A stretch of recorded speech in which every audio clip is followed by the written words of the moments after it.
problema serio acercándose a que necesita ser reconocido abiertamente y se necesita encontrar una solución para prevenir daños duraderos a los caficultores de todo el mundo y las comunidades y empleos que dependen de ellos.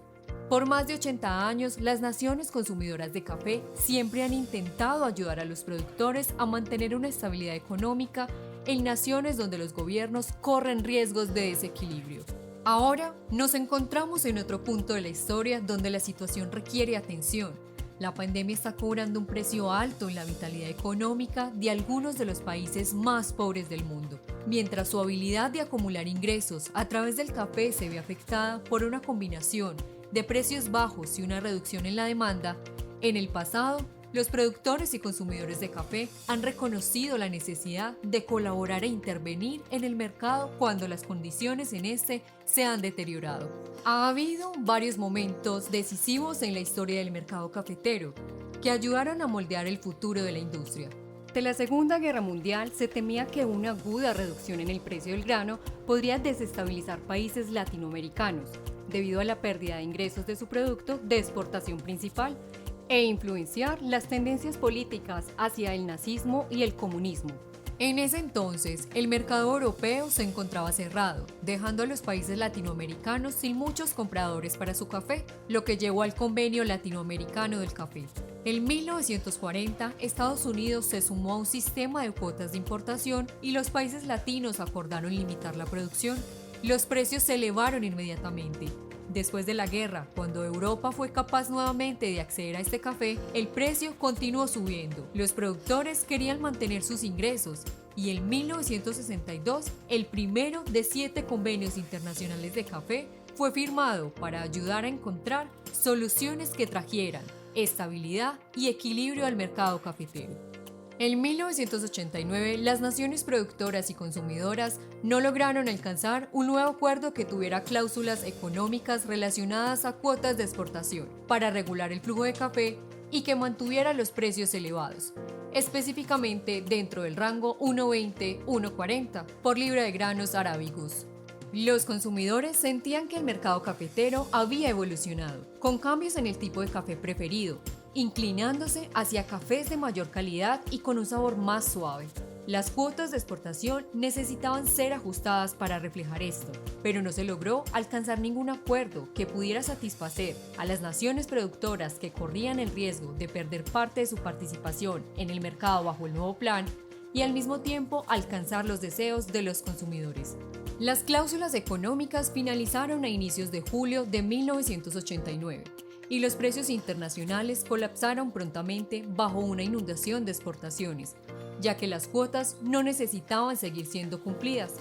Los precios bajos ayudaron a fomentar la demanda, pero también sembraron la semilla que aceleró el crecimiento del mercado de café de especialidad y mejores recompensas para los productores por su café distinguido. En 1994, una doble helada en Brasil, el mayor productor del mundo, redujo agudamente la producción esperada para la temporada siguiente y los precios se elevaron rápidamente. Luego, subiendo más aún en 1997, cuando los inventarios de los consumidores cayeron a niveles precarios. Este corto periodo de precios por encima del promedio le dio luz verde a los productores para expandir su producción por encima de las necesidades del mercado, causando otro colapso de precios en el 2000.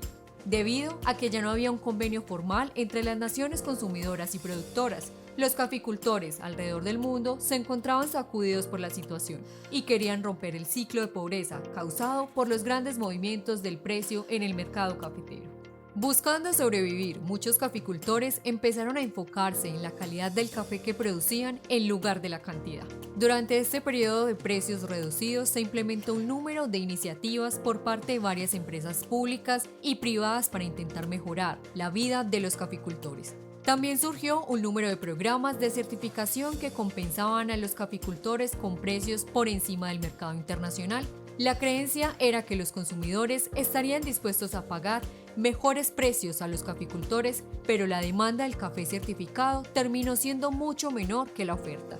Adicionalmente, cuando los precios se recuperaron, las primas de precio pagadas por café certificado disminuyeron. Esto dejó a muchos productores decepcionados, ya que los gastos en que incurrieron para ser parte de los programas de certificación fueron mayores que la compensación cuando los precios internacionales subieron nuevamente.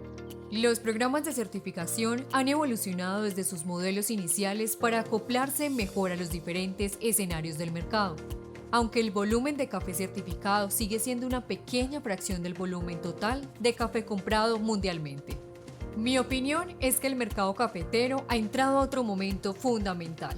Aunque la caída actual del precio no es tan profunda como lo fue en las previas crisis de precio en 1989 y el 2000, la repentina reducción de canales de consumo podría compararse a la pérdida del mercado europeo en la Segunda Guerra Mundial. Esta es la primera vez desde entonces que los canales de consumo están siendo estrangulados. Durante la guerra, el volumen de café perdido debido al bloqueo de acceso a Europa era mucho más aparente que las pérdidas que se están sufriendo hoy en día. Es mucho más complejo calcular la pérdida de demanda en esta situación, debido a que esta es ofuscada por los cambios mundiales en los comportamientos de consumo. Sin embargo, como fue el caso durante la Segunda Guerra Mundial, hay preocupaciones crecientes de que las libertades democráticas podrían estar en riesgo. Ya están sonando alarmas sobre cómo restricciones severas impuestas para ralentizar la propagación del COVID-19 están siendo usadas para enmascarar movimientos políticos, abusos de poder y corrupción en países que ya eran vulnerables al daño económico e incremento de la pobreza por la pandemia. Esto ciertamente incluirá países que dependen del café como producto clave de exportación, que ahora están perdiendo parte de sus ingresos por la combinación de precios bajos y demanda reducida.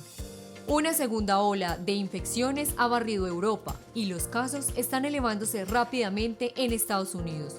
El movimiento de personas disminuirá luego de que las personas pasaran el verano fuera de casa. El virus es capaz de mantenerse más tiempo en el aire frío y seco, haciendo que sea más peligroso socializar en ambientes cerrados. Se anticipa que el invierno se perderá por esta razón. Probablemente no será hasta mediados del 2021 para que la vacuna esté fácilmente disponible y luego otros 6 meses para que suficientes personas de la población estén vacunadas y que las personas puedan relajarse y participar en actividades normales en todo el mundo.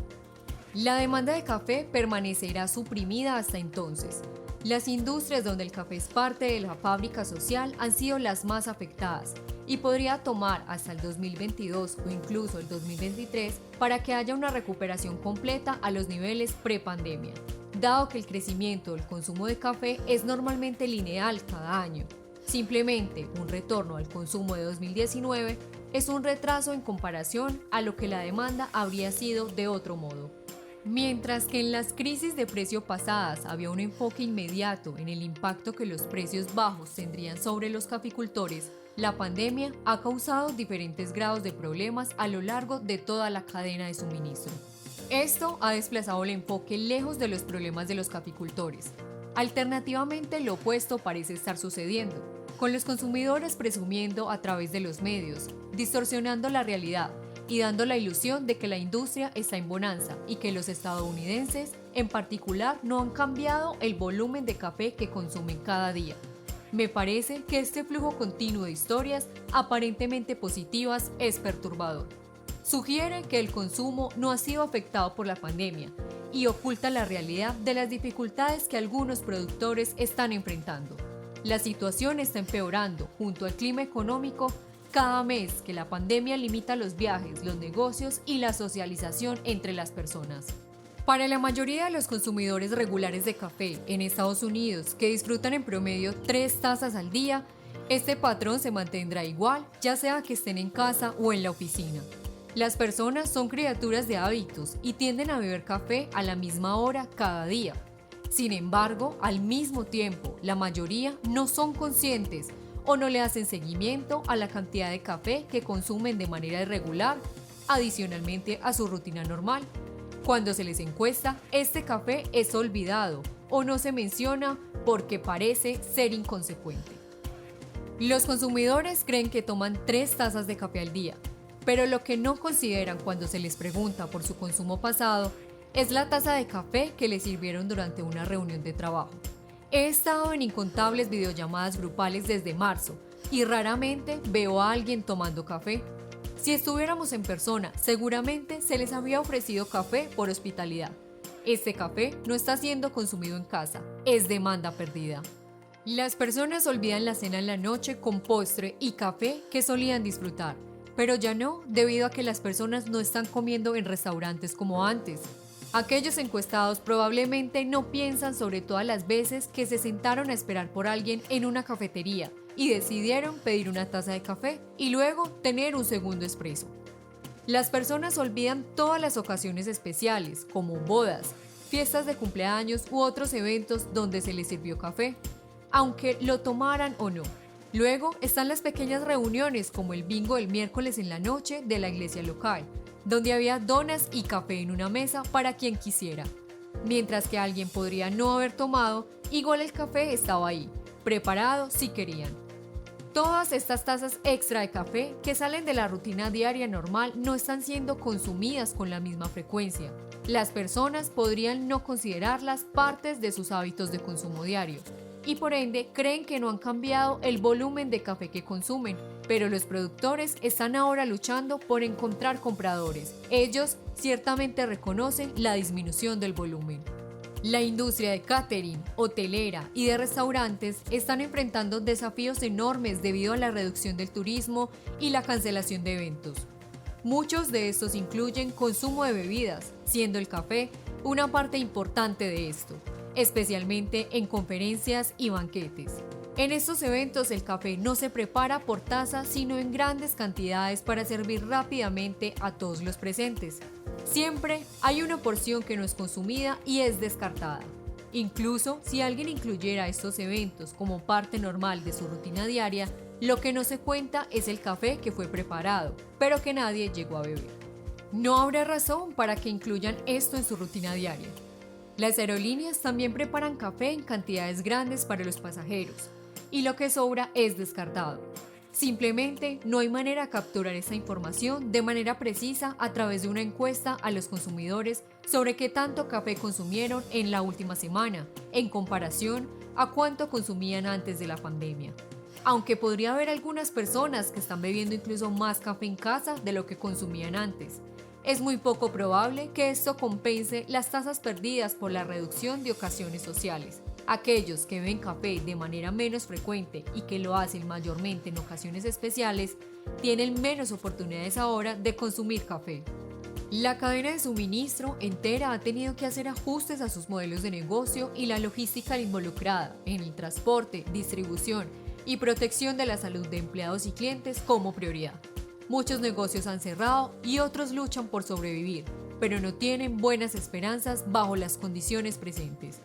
Con menos negocios ofreciendo café, se reduce el volumen de café utilizado, lo cual también disminuye la cantidad de café que se necesita en la cadena de suministro. Esto también afecta negativamente a los caficultores, igual que el retraso de los pagos a los distribuidores. Justo como hace 80 años, la industria reconoció que los caficultores serían penalizados debido a la pérdida inmediata de demanda. La misma alarma necesita sonar hoy. Hace 2 décadas, cuando el precio del grano cayó a niveles históricos, los tostadores entendieron que si los productores no eran compensados apropiadamente, sus propios negocios estarían en riesgo porque la oferta del café sería amenazada. Ese mismo nivel de preocupación necesita ser compartido hoy, porque la pérdida de consumo reduce los ingresos para los caficultores, de la misma manera que los precios catastróficamente bajos lo hicieron. Lo que está sucediendo es que las pérdidas generales de consumo están intentando ser endulzadas con encuestas optimistas o reportes de fuertes ganancias minoristas, con titulares engañosos, queriendo hacerle creer a otros que no hay un problema acercándose. Ciertamente lo hay. La conciencia colectiva de la industria necesita enfocarse en los desafíos que se presentan al inicio de la cadena de suministro y no ignorarlos. No hay respuestas fáciles. El primer paso hacia un futuro sostenible para los caficultores es la discusión abierta y honesta de la situación. Mientras todos lidian con la pandemia y hacen ajustes para el día de hoy, mañana e incluso 1 o 2 años, muchos caficultores podrían no sobrevivir otra generación.